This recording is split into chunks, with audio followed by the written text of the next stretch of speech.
Good morning, South Mebane families. This is Mrs. Harding in 4th grade. This is my dog Hazel. She loves to be read to. So I'm going to do the staff read aloud today, and I'm going to be reading The 7 Silly Eaters by Mary Ann Hoberman. This is a funny book about a mom who's trying to make meals for all her kids, and they all like something different. I think it's maybe a lot about what's going on in your houses today. Okay? I'm going to get started here. It's one of my favorite books. Okay. Not long ago, they say, a mother lived just like today. Mrs. Peters was her name. Her little boy was named the same. Now Peter was a perfect son in every way except for one.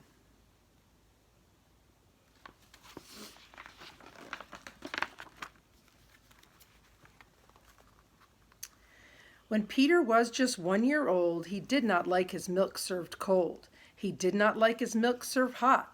He liked it warm, and he would not drink it if it was not the proper temperature.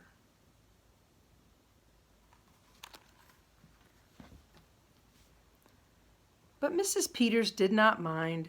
She was a mother sweet and kind, and when his milk spilled on the floor, she patiently prepared some more. She'd take the bottle from the shelf and chuckle softly to herself. What a silly sort of eater is my darling baby Peter.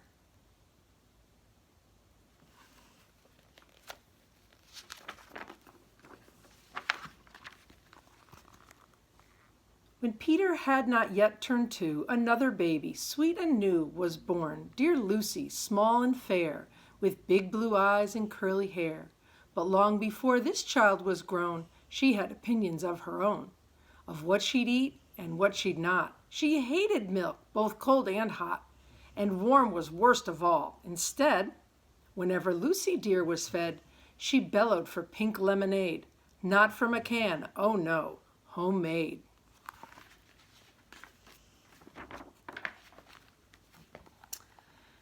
But Mrs. Peters did not mind. She squeezed each lemon to its rind, while mopping up the milk from the floor and patiently preparing more. She'd take the lemons from the shelf and giggle softly to herself. What a silly pair of eaters are Lucy dear and Peter Peters.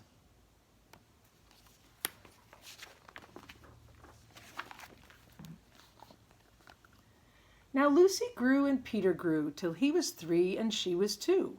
And who was one? Why, little Jack, with eyes so brown and hair so black. A happy baby, never cross, but all he'd eat was applesauce. Peeling apples by the pound, Mrs. Peters faintly frowned. She'd take the apples from the shelf and murmur weakly to herself, what a silly bunch of eaters are Lucy, Jack, and Peter Peters.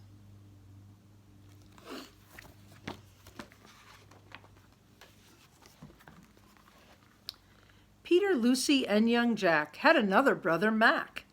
Mac was charming, round, and plump. But if his oatmeal had a lump, Mac would dump it on the cat. Mrs. Peters hated that.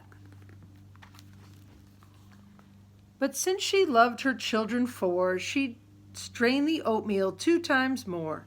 She'd take it from the pantry shelf and murmur sadly to herself, what a foolish group of eaters are all my precious little Peters.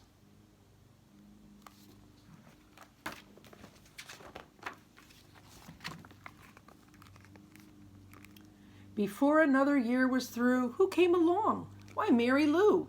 She was a darling, sweet and bright, and had a healthy appetite. That is, as long as she was fed soft and squishy homemade bread. Poor Mrs. Peters got no rest. But still she did her very best. She'd take the flour from the shelf and mutter feebly to herself, what a fussy bunch of eaters are all my lovely little Peters.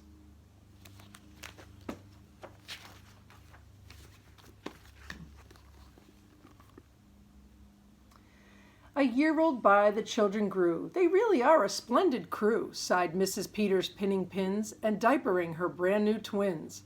Little sisters quick and smart, impossible to tell apart, but Flo like poached eggs, Fran like fried. If she mixed them up, they cried.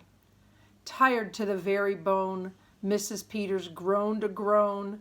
She'd take the eggs down from the shelf and whisper weakly to herself, "What persnickety young eaters are all my 7 little Peters?"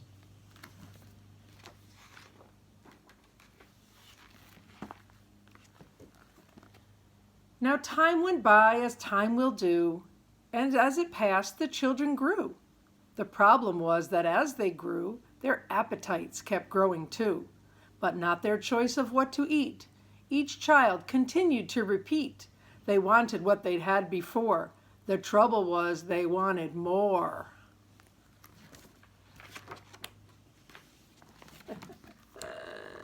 Poor Mrs. Peters.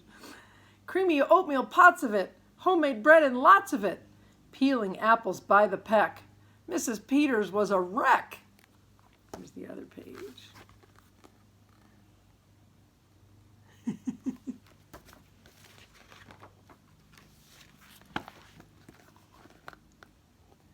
She wiped her brow and heaved a sigh. Another year was passing by. In fact, she realized with sorrow, her birthday would arrive tomorrow.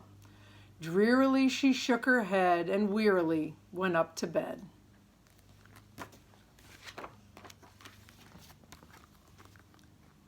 She thought the children had forgot her special day, but they had not. At crack of dawn, they all began to carry out their secret plan. Mrs. Peters would be fed a birthday breakfast in her bed. The breakfast made of all the foods that kept them in such happy moods. So while their weary mother slept, down the stairs the children crept. And from the cupboard and the shelves, happily they helped themselves. Cheerfully they chopped and stirred, preparing what they each preferred.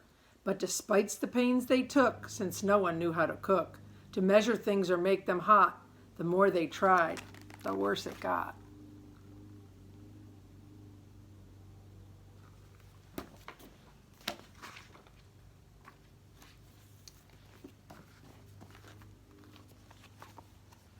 First, Mac's oatmeal turned out lumpy, which made poor Mac turn grim and grumpy.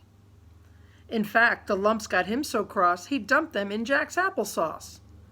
This bothered Jack so much, he threw it in the dough of Mary Lou, who tossed the mishmash that had made straight into Lucy's lemonade. And that put her in such a huff. She poured the icky, sticky stuff into the double frying pan that held the eggs of Flo and Fran, who flung the hodgepodge on the spot into the milk in Peter's pot.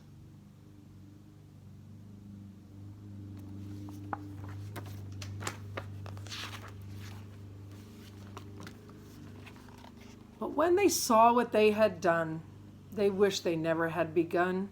They'd hardly slept a wink that night, and still things hadn't turned out right. And even though they tried their best, it hadn't worked. They were depressed. They'd be in trouble too, unless they found some place to hide the mess. The oven seemed the perfect spot. They all forgot it was still hot. They stuck the pot inside and then they all went back to bed again. What a mess, huh?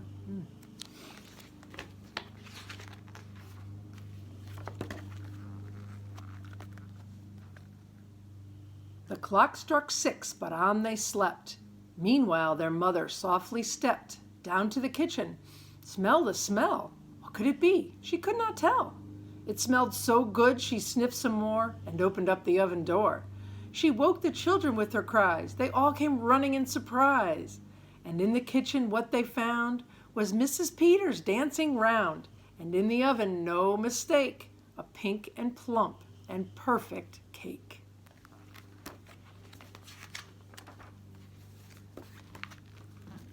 And as their mother danced with glee, she cried, "A birthday cake for me? A birthday cake still piping hot? To think I thought that you forgot. Now tell me, please, how did you make this pink and plump and perfect cake, so high and light and smooth as silk?" "It's smooth as silk from all my milk," said Peter. "Lucy said it's pink from my lemonade, I think." And from my apples, added Jack. My oatmeal made it soft, said Mac. My bread dough too, said Mary Lou. Said Fran and Flo, as for its size, it was our eggs that made it rise. Then everybody sniffed some more and danced around the kitchen floor.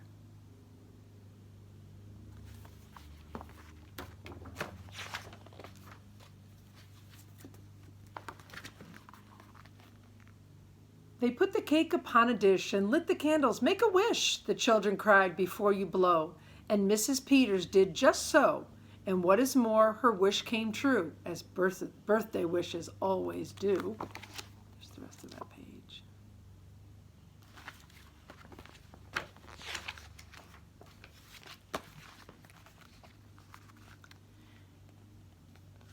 And from that day to this, 'tis said, the Peters family is all fed. A single simple meal, just one, a meal that's good for everyone. A meal on which they all agree, made from their secret recipe. They all take turns in mixing it. They all take turns in fixing it. It's thick to beat and quick to bake. It's fine to eat and fun to make.